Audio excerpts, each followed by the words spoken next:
आओ बच्चों, आज हम सभी लोग युगपत समीकरण अर्थात दो अज्ञात राशि वाले समीकरणों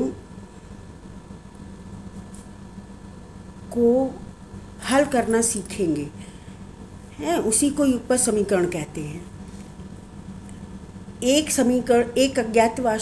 एक अज्ञात राशि वाले समीकरण को हल करने के लिए हमें एक समीकरण की आवश्यकता होती, लेकिन दो अज्ञात राशि के समीकरणों को हल करने के लिए हमें दो समीकरण की आवश्यकता होती है। मान लीजिए पहला समीकरण है x + 2y = 1 और नंबर 1 का समीकरण, और दूसरा समीकरण है 3x + 4y = 3, ये समीकरण नंबर 2।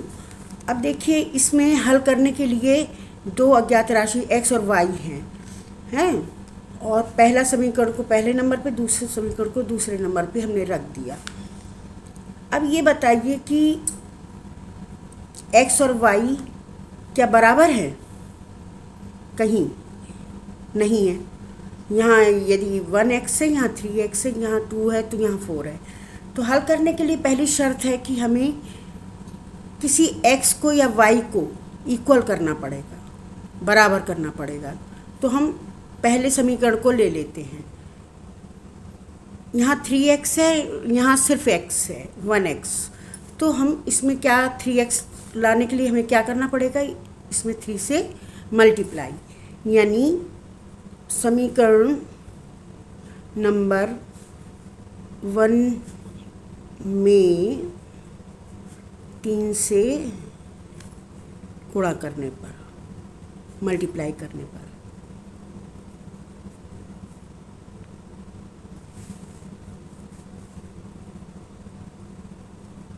ठीक है।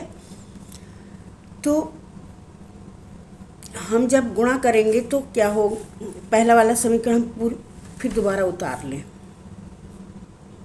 x + 2y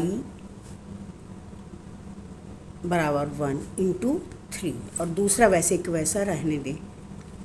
यहाँ से हल शुरू हो गया, ये सवाल था, यहाँ से हल शुरू है, सॉल्यूशन, ठीक है। 3 से अभी इसको वैसे ही का वैसा उतार लें, +4y = 3।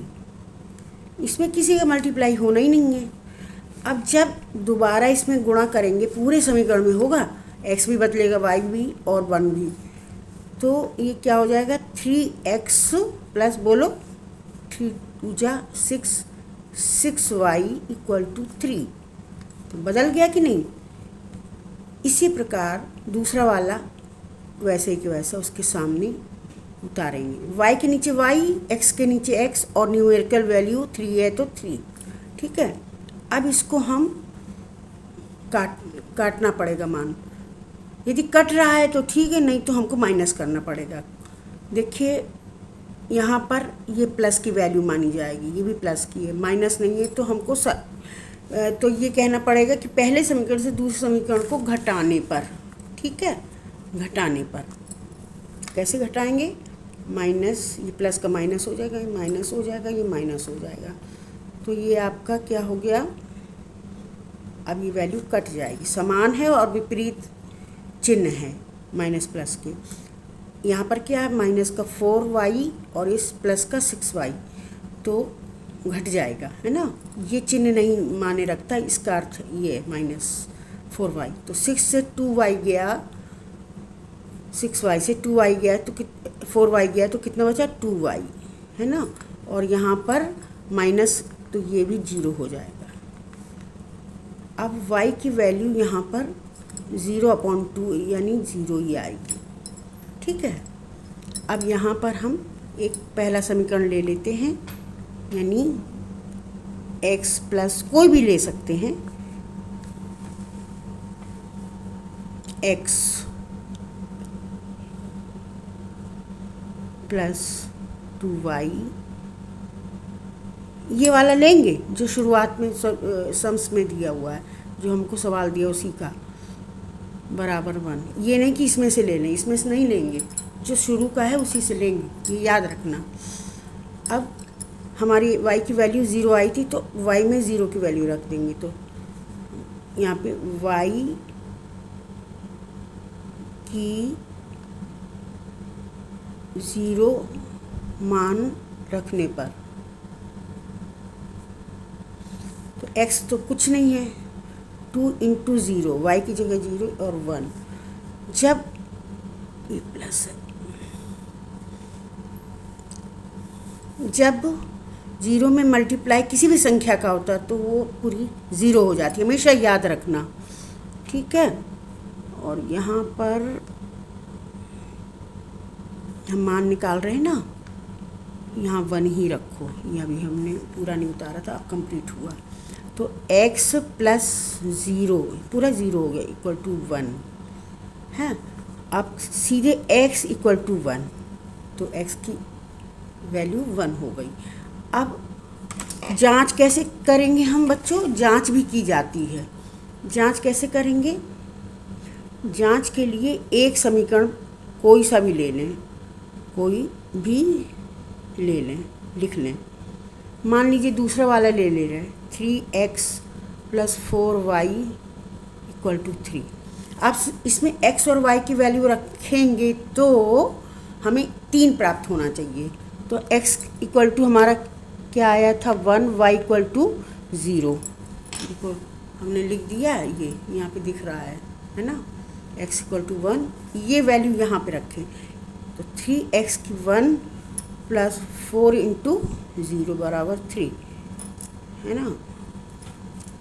तो मतलब 3 ही आना चाहिए, देखो आ भी रहा है, 3 इंटू 1 बराबर 3 प्लस 0 इक्वल टू 3 आ गया।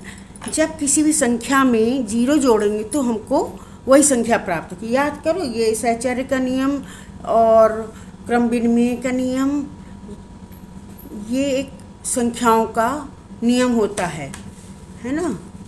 उस समीकरण पे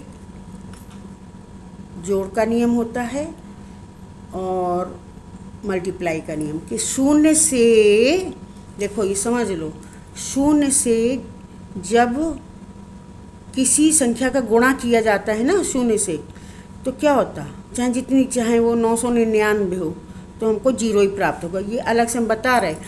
और किसी भी संख्या में माने 999 है, उसमें 0 जोड़ेंगे तो वही संख्या प्राप्त होगी। ये बच्चों हमेशा याद रखना, गुणा और प्लस में यही अंतर है।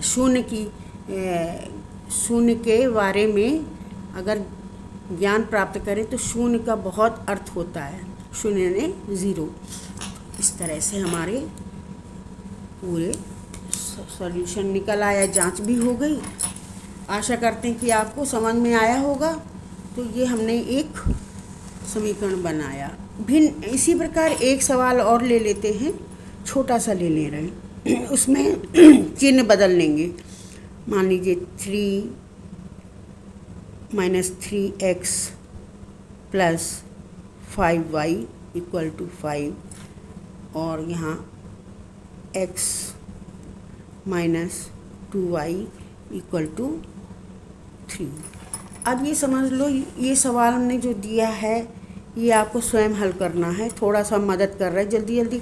अब देखिए इसमें वैल्यू 3x इक्वल करना है। अब यहाँ पर अगर y को करना है तो हमें दोनों से मल्टीप्लाई करना पड़ेगा। ये नंबर 1 है, नंबर 2 समीकरण है, तो इन दोनों को, अब y को हम कैसे हल करेंगे ये देख लो। तो समीकरण नंबर 1 में 2 का मल्टीप्लाई करें, 2 का, और समीकरण नंबर 2 में 5 का, है ना। तो देखिए किस तरह से एक साथ संख्या आती हैं। पूरे में करना है, माइनस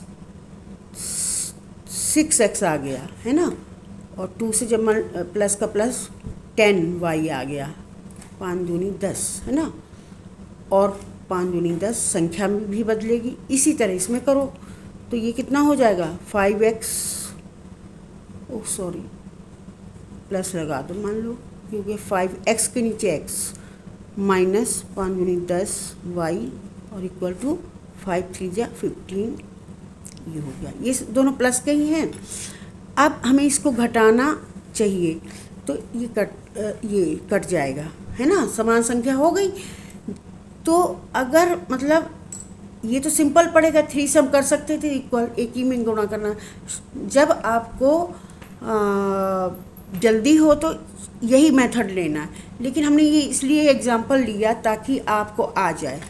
तो इस तरह से हम संख्याओं में जो अलग अलग संख्याएं हैं तो आपस में एक दूसरे का गुणा कर देंगे तो हमारी इक्वल हो जाएंगी। तो अब ये कैंसिल हो गया, है ना, देखिए कैंसिल हो गया।